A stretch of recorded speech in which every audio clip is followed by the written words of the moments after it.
De ene na de andere vrachtauto riet het terrein van de gasdrogerij op.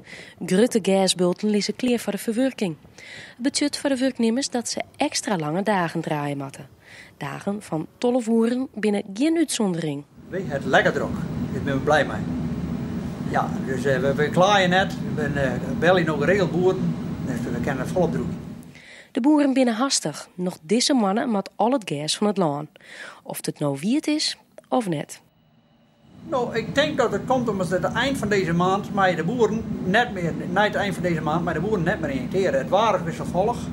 Dan kunnen de boeren net zo makkelijk kuilen en die zeggen dan van nou, lever het maar droeg hier, want dan kunnen we het langs keer maar. Ik kan nog even injecteren, want ze moeten de stront kwijt voor het eind van deze maand.